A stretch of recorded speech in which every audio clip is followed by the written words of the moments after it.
Hey, so day number 4 of the impeachment trial for the Vice President Sara Duterte has just been put on pause for today.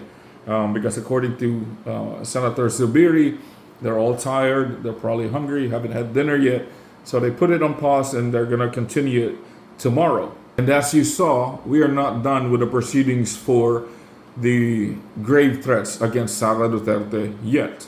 Earlier today, it was mentioned that each article will have 11 days. Okay, each article, each reason for Sarah's impeachment trial, the senators, the prosecution, the defense will have 11 days to discuss it. So I want to talk about the grave threat first. I have nothing much to say about the questioning of the prosecution because really there wasn't anything new there. We've already talked about it. Or they've already talked about it last week. I mean, the guy is just basically repeating the same questions. No meat there. But I want to talk about the grave threat. So basically, according to the witness, who's also a lawyer, attorney Lotok, right? He said that the threat basically that Sarah gave was a absolute threat. So what does an absolute threat mean? Absolute threat means that even if it is situational, even if let's say I just said a threat against someone because I feared for my own life, I'm also receiving threat. The threat that I spoke against someone is still absolute. I could still be incriminated for it. So if you can remember last week, I keep saying that Sarah is a high caliber lawyer. She wouldn't say anything that she knows will incriminate her, diba? So I was under the impression now, well, this should be seen differently because she only said that threat because she was also fearing for her life and her family. But today we learned that it's an absolute threat. Despite the reason you have behind your threat against someone, you are still at risk of being incriminated for giving that threat. So in other words, let's say ikaw or ako, napunta tayo sa korte kasi we spoke a threat against someone. And so when we get to court, di natin pwedeng sabihin lang na kasi I fear for my life too, kaya nasabi ko yung ganun, right? Because threatening someone is still a criminal offense, and despite the reason behind it. Does that make sense? Basically, the reason behind it will not excuse you from being incriminated for speaking a threat against someone. Now, Senator Risa Hontiveros raised a question and said or asked that kailan ba nagiging incriminating yung threat? And the lawyer, yung witness, answered it very clearly. If I said something like, ikaw, loko ka talaga, papatayin kita, pero it was said in yung patawa na manner, it's like jokingly said, then it's not incriminating. Okay, you're not in trouble with the law. But if I said it with anger behind it, with furious, I'm furious when I said it, then it could be incriminating. That's what the witness was saying, or that's what the witness meant when he said the utterance, right? Utterance that Sarah was giving. Basically, the way that she uttered the words, she uttered it with anger, with frustration, which made the threat even more serious and incriminating. Naintindihan ba? So ngayon, klaro na Sarah cannot use the excuse na I was just fearing for my life, that's why I said that threat, right?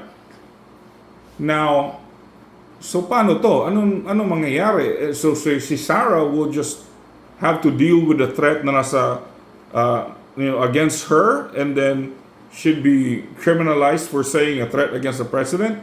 That's when Cayetano came in and asked a really good question. So Senator Cayetano asked okay, so since incriminating yung threat ni Sarah towards BBM, the First Lady, and Martin Romualdez, Did you take the threat against Sarah's life seriously? Did you investigate that too? To which the witness answered and said, we wanted to, opo, gusto namin imbestigahan, sinimulan namin, pero nung inimbitahan po namin si Vice President Sara to come to us para we can talk about the threats against her, and then, we can continue with the investigation process about it, he said that Sarah did not show up. Now, at first, after you hear that, you'd think, why wouldn't Sarah show up to NBI para maimbestigahan yung threat against her life para matapos na to lahat, and then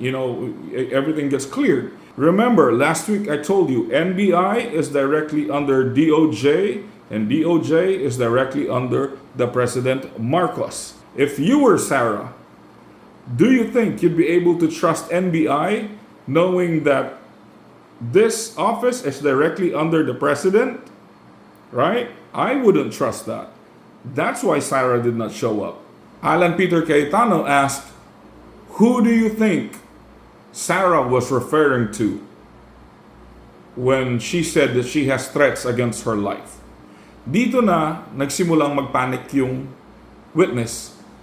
He knows what the answer is, pero he doesn't want to say it. And so he tried to skirt around the question, dance around it, and Alan Peter Cayetano was like, no, the question is simple. I want to know what's in your head.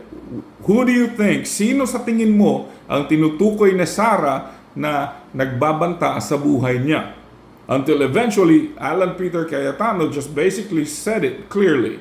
It's very obvious naman na dun sa threat ni Sarah, ang tinutukoy niya is si BBM. Kasi walang ibang pinag-uusapan sa video na yon kundi si BBM. So now it brings you back to the question na if you were Sarah, there's a threat against your life, and then NBI, who's directly under DOJ and directly under Bongbong Marcos, invites you for a meeting so you can talk about the threat against your life, you wouldn't show up because you know you can't trust them. You know they're directly under your opposition that's wanting to try to kill you. Diba? Next I want to talk about is the discrepancies in the documents from NBI. You got to understand, this is the impeachment trial of the second highest office in the Philippines. And you, as the NBI, National Bureau of Investigation, cannot provide a document that is clean and clear and precise. There's so much discrepancies on the dates. There's so much discrepancies on time, information, and every other thing. This tells me that this is just a wild goose chase, for the prosecution, judging by the discrepancies in the documents that they have.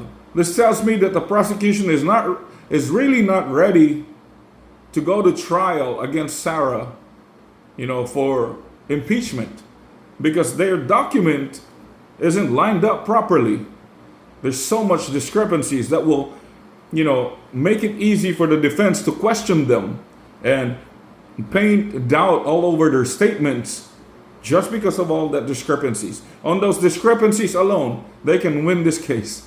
And then on the very last part, before they concluded and put it to pause, they mentioned, or the witness mentioned, that they subpoenaed media personalities so they can talk about the threat that Sarah made during that improper press conference via Zoom.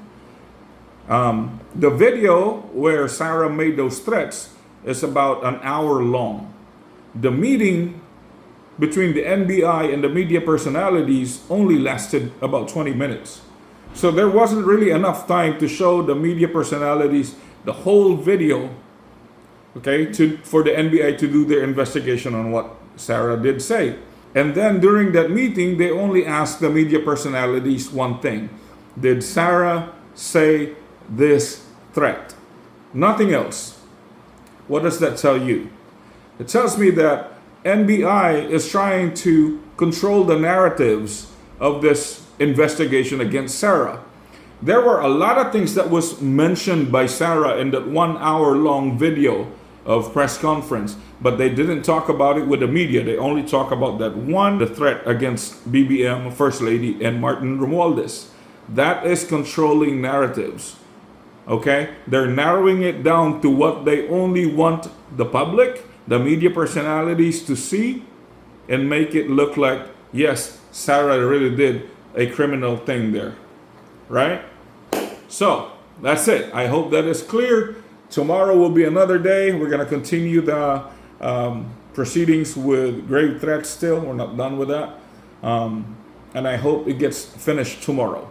Okay, let's keep a healthy conversation in the comment section. I'll talk to you guys tomorrow. Let's keep this short because it's getting late. We can do this. Kaya nato ni. Let's be better Pinoys.